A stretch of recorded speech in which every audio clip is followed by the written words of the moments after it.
in previous relationships I was cheated on. Being on the influencer side of things, I know when people are being dishonest. I am taking a trip with my subscribers to Bali.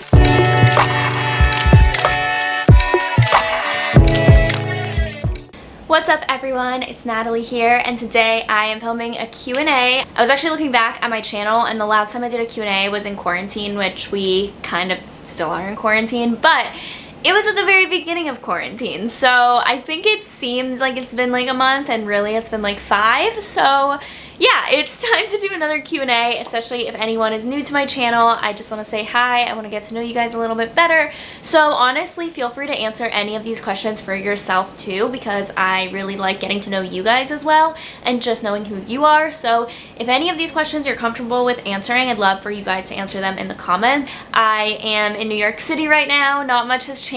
I feel like in quarantine everything's kind of the same, but then when I look back at these questions, I'm like, I guess things have changed, or maybe you guys are curious, and I'm excited to just sit down and talk to you guys because I feel like it's been a while. I did want to say that before we go into the Q&A, I wanted to thank Squarespace for sponsoring today's video. You guys know I work with them all the time, but they are the way that I built my website. They are the #1 website builder. I recommend every single person to use Squarespace if you're building a blog, a website, any type of website, online store, services, anything at all. They are literally the reason why my business runs. They make everything so easy. All of my business tools like Zoom, my scheduling, contact forms, free downloads, everything is integrated with Squarespace, and it is by far the easiest way to build a website. You don't need to know how to code. You can customize literally everything that you want, and it is just the best way to build a site. So if you are in quarantine, you're starting a business, you're starting a website, you want to create a website, I definitely recommend Squarespace, and you guys can use my code for 10% off. So you guys can use code Natalie Barbu for 10% off at checkout. But again, I just always want to recommend them. I am so thankful for them for being such a great partner with me for my videos. But now I did want to get into the Q&A. I am going to sweat in this video because you guys, New York is hot. It is like 90 something degrees, and my AC's not on because it just makes too much noise in sit down videos, but holy cow, it's been like a minute of filming and I'm already sweating. I'm gonna take my socks off because I am just so hot. Anyways, I have my questions written down actually on my iPad. I got a new iPad. I got the iPad Pro over here, so I'm gonna make a video on that if you guys want to see it. But I'm really excited to just answer some of these questions. Okay, so the first one is, what are your plans for growth in 2021? We all know that 2020 is pretty much canceled, so I'm really glad that this question was like, you know what? Forget 2020.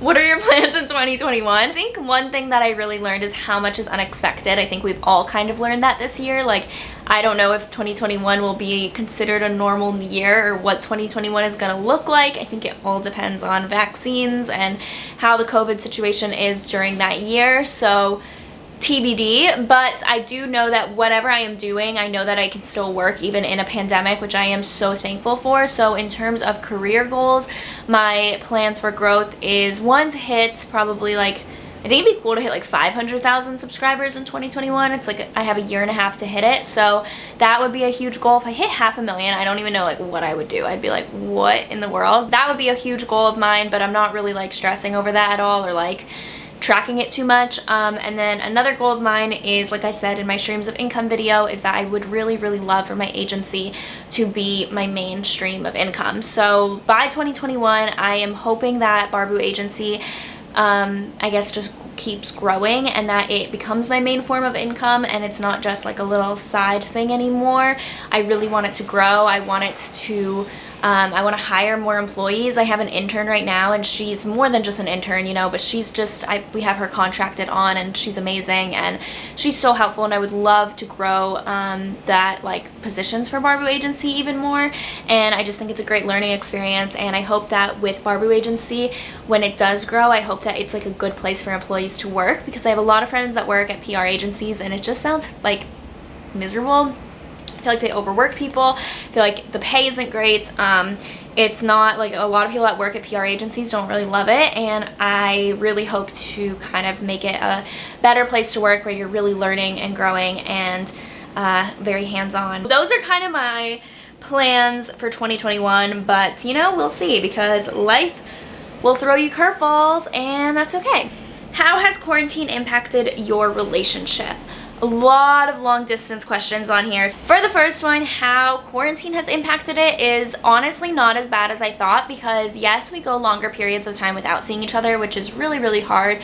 When we do see each other, we spend like a month together. So that's been really nice. Like when Keon came to visit me in New York, he was here for a whole month. So that's really nice. He's actually been spending a lot of time at home in Connecticut, so it's been easy for me to see him even like in Connecticut, you know, if I really wanted to, because he could easily come and pick me up. He lives an hour away.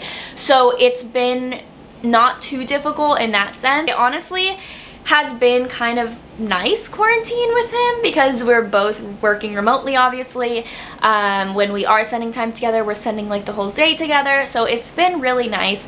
But yeah, it sucks when we're not together, but I just keep myself really, really, really busy. I'm actually going to the beach though with him and his family this week. He's gonna come pick me up this weekend, and they have like a beach house, so it's gonna be really fun, really safe, and I'm so excited. But I think it's nice that he lives so close and his family lives so close, and that we have been able to spend long periods of time together. Even though we do spend long periods away, it still makes up for it because the time spent together is like really, really cherished, and we're spending like literally all day together. And how do I deal with a long distance relationship? I have other questions on this, and I actually want to get him on the podcast when we go to the beach together. So if you guys want to ask us questions, feel free. But I think the best way is one, communication and trust. If you don't have trust in any relationship, it's not gonna work, but especially long distance, you are going to freak yourself out. Like, I have never ever once been like, oh my god, what's he doing? Where is he? Who is he with? Like, I've literally never once felt that way with him, and it is because of the person he is and because I do trust him, because I am one of those people that in previous relationships I was cheated on, and I was like, everything someone did, I was like, well, who are they with? Who are they going? Why aren't they texting me back? And I was one of those girls that was crazy jealous and like always like so worried about what's my significant other is doing, and or what the person I'm talking to is doing, and it's just really unhealthy, and I don't wish that on anyone. So if you are in a relationship and you feel that way, you need to get out of that relationship. I know that sounds bad, but it's just true, because the person that you're with will not make you feel that way. He's never once made me feel that way, ever, and I have never made him feel that way. Like, I've never once, like literally ever worried about what he's doing. And he goes out with his friends, he has girlfriends, he has like goes out in groups, whatever. So it's been like, I've definitely, if this was another relationship, I think I would feel like, what's he doing, especially living so far away from each other. But I've never felt that way, so that really helps that we both are very, very trusting, and we communicate. I mean, he talks to me about everything, I talk to him about everything. If I am upset with him, we will talk about it. We give each other space. If like one of us is really upset, we talk. We always FaceTime every single night, even if it's just to say good night, like we'll FaceTime. So I think it's just the communication and trust is the biggest thing, and then making an effort to see each other. If you could live anywhere in the world, where would you live? I got asked this question a lot. I honestly don't know. I love New York City. It's been my dream place to live. Like, if you asked me this question when I was living in North Carolina, my answer would be New York, and now I'm here, and I am very happy here. So if I could live anywhere, it would still be here. It would just be probably like a nicer apartment. Like, I would love to live in like a luxury building in downtown, like super nice kitchen, guest bedroom, like beautiful penthouse, like that. I guess that way I would love living there. But I mean, in terms of city, I love New York. Are you going to stay in New York City forever? Oh, forever is such a big word. I mean, probably not forever, but I see myself here in the future. I don't know when I would leave. Like, I don't have a day when I'm planning on leaving. I could totally see myself like getting married here, and even having like a starter family here, like one kid here and whatnot, like depending on obviously financial situations. But I love the city. I could totally see myself here. Quarantine definitely, and I don't want to say quarantine, but Corona has definitely maybe shifted that a little bit, because I see that I kind of could live anywhere else. But I love New York. I really do love being here. Where do you want to travel once the pandemic is over? So I had a lot of travel plans for this year, as did a lot of people, and so obviously all of those got canceled. I was planning on going to London. I was planning on going to Bali, which I'm actually still going to Bali next year. So many of you guys have asked about this and I just haven't promoted it because it's so far away. But I am taking a trip with my subscribers to Bali. So I'm going to have my Bali trip linked down below. If you guys have any other questions, I'll also link the video where I announced it. But we're going to go to Bali in next summer. Crossing our fingers everything is good. Obviously we had to push it back because of Corona, but it's gonna be me and a bunch of subscribers going to Bali together, and everything is all inclusive besides the flight, so you just have to pay for your flight there. But yeah, definitely check it out if you guys want to go, and if that's something you want to look forward to once the summer, or once like this pandemic is over. If you guys have wanted to go to Bali, because that's literally been my dream destination forever, then check out my trip because I'd love to meet you and go with you. What do you wish you saw more of from influencers? I think this is a really interesting question. I think one, I wish I saw more transparency, because I feel like being on the influencer side of things, I know when people are being dishonest. And another thing I wish I saw is more like recognizing that this job is not that serious. And I say this as someone who this is my main form of income.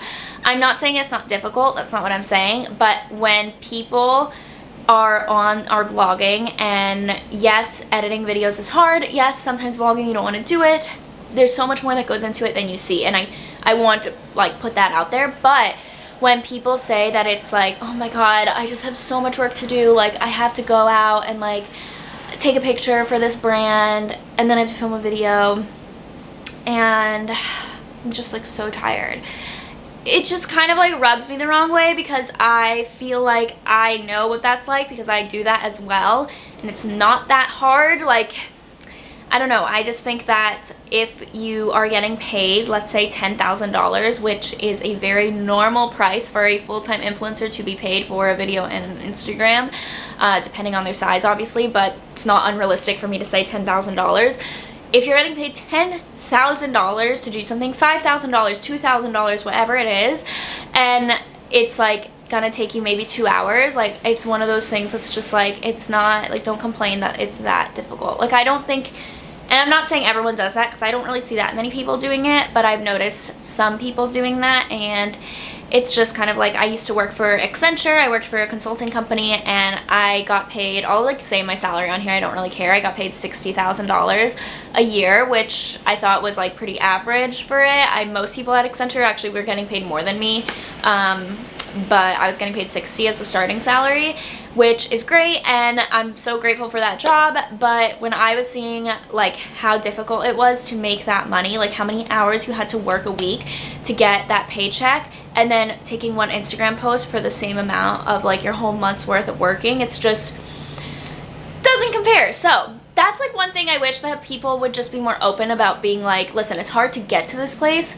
which I agree, it's hard to become a full-time influencer, because that's hard. You're going to be working for years to get to that point, and you'll be working for years for free. So I'm not saying that we shouldn't be getting paid this much. I'm just saying to recognize that the actual act of taking a photo and filming a video is not hard most of the time. Sometimes it is. Sometimes you have a lot of revisions and edits and annoying stuff, but like in general, compared to what people do working normal jobs, corporate, service jobs, whatever that might be, it's just like, it's not that hard. So anyways, I just wish that there was more transparency and kind of more honesty around those subjects. I'm editing the video here. I also wanted to say that it's not to say that you're not going to be stressed, because like today I actually have like 5 videos that I need to film in the span of 3 days, and I'm like, oh my gosh, I'm so stressed. But just recognizing the difficulty of the work and how much money you're getting paid compared to the hours you're putting in is just kind of insane compared to people that work normal jobs. So that's all I'm trying to say. I feel like this is going to be a controversial question, so I hope it comes across as fine, but those are my thoughts, those are my opinions. People can disagree, and that's fine, because we all have our own opinions. But yeah, just wanted to clarify that as well. And the last question is, what did you want to be when you were younger? I love this question. I think I've answered it before, but I have a really funny video clip that I kind of want to insert in here. I wanted to be an actress so badly. I wanted to be a TV host. I wanted to be an actress. I wanted to be an author at one point. I wanted to be in front of the camera. I tried modeling, but then I realized I was 5'3" and good luck. But yeah, I just wanted to be in front of the camera. So I think YouTube is the perfect fit for me. But yeah, it's always something I want to do. I always made like TV shows in my house. I always like did newscasting shows. I always like just was in front of the camera making my own stuff, and I just think it's so funny that this is now my job, and I'm so grateful that my parents allowed me to express myself and allowed me to be on the internet at such a young age when it was kind of unknown. I want to let you guys know that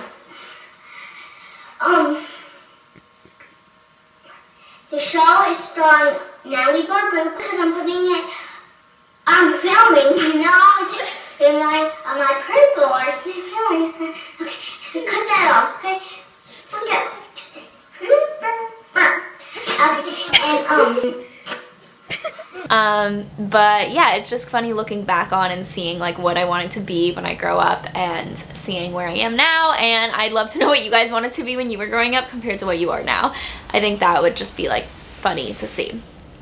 Anyways, those are all the questions I'm going to answer. I hope that this kind of let you get to know me a little bit better, and I hope that, I mean, I love filming these. I think they're so fun to film. I just love getting to know you guys and just feeling like I know you guys, so thank you for giving me this platform to talk to you.